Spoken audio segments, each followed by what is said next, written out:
আযারাল্লাহু ইলা ইমরাইন আখারা আজরাহু হাত্তা বালাগা 60 সানাতান। নবীজি বলেছেন, যে ব্যক্তিকে আল্লাহ তাআলা 60 বছর পর্যন্ত হায়াত দিয়েছে, তার আর কোনো আবেদন আল্লাহর দরবারে গ্রহণ করা হবে না।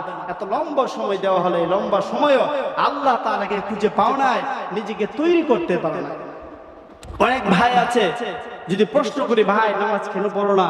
যে আমি অটো ড্রাইভার করি, অটো ড্রাইভিং করি, ড্রাইভার, সিএনজি ড্রাইভার, বাসের ড্রাইভার বা কৃষক, এবার কাজ করতে করতে ব্যস্ততার কারণে আমি নামাজ দিয়ে পড়বো এই সুযোগটাই পাই না। ইনশাল্লাহ ও ছিঁড়ি কি হয়ে যাব, নিজেকে একটু তৈরি করে ফেলবো, নিজেকে অবসর করে ফেলবো, নিজেকে একটু অবসর করে আল্লাহর দিকে একটু মনোযোগ দিব, এই কথা বলে। আমরা যদি প্রশ্ন করি, তুমি ঘুমানোর টাইম পাও কোথায়? তোমার যে ড্রাইভিং এর কারণে তুমি নামাজ পড়তে পারো না, ঘুমানোর টাইমটা পাও কোথায়? খাওয়ার টাইমটা পাও কোথায়? স্ত্রীকে সময় দেওয়ার টাইম পাও কোথায়?